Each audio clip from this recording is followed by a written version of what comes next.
DT news live 24 ખબર તમે ચાહો। દાહોદ જિલ્લાની સિંગવડ તાલુકાની મામલતદાર કચેરી ખાતે ઓબીસી સમાજ દ્વારા આવેદનપત્ર આપવામાં આવ્યું।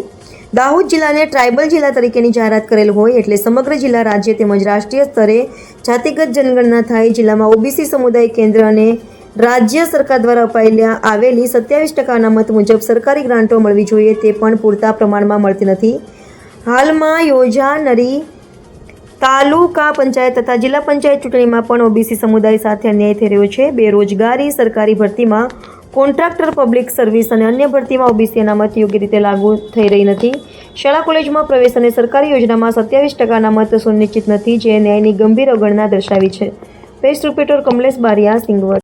લાગુ પડે છે જ્યારે ઓબીસી સમાજમાં એ લાગુ પડતી નથી। એક જ વિસ્તારમાં રહેતા હોવા છતાં આ એક પ્રકારનો અન્યાય છે અને એ યોજના અંતર્ગત વિચારી અને રાજ્ય સરકાર એ પ્રમાણે જે તે ડિસિઝન વિચારી અને સમાજને ન્યાય આપે। એના સિવાય વિધાનસભા, લોકસભા, અન્ય સ્થાનિક સ્વરાજ્યની જે ચૂંટણીઓ છે એની અંદર પણ ઘણી બધી વિસંગતતા જોવા મળેલી છે, તો એ વિસંગતતા પણ સરકાર ધ્યાને લઈ અને એને દૂર કરે। ટ્રાઇબલ એરિયાની અંદર દાહોદ જિલ્લામાં વસતી દરેક વસ્તીની અંદર એ એસસી હોય, એસટી હોય કે ઓબીસી, દરેકના રીત રિવાજ, શિક્ષણ, ધંધા બધું એક સરખું જ છે, તો છતાં ઘણી બધી વિસંગતતાઓ જોવા મળે છે। તો આ વિસંગતતાઓ પણ સરકાર દૂર કરે એવી અમારી સમગ્ર સિંગવડ તાલુકાના ઓબીસી સમાજની માંગ છે। જય હિન્દ। આપનું નામ? મારું નામ મુકેશ બી પટેલ,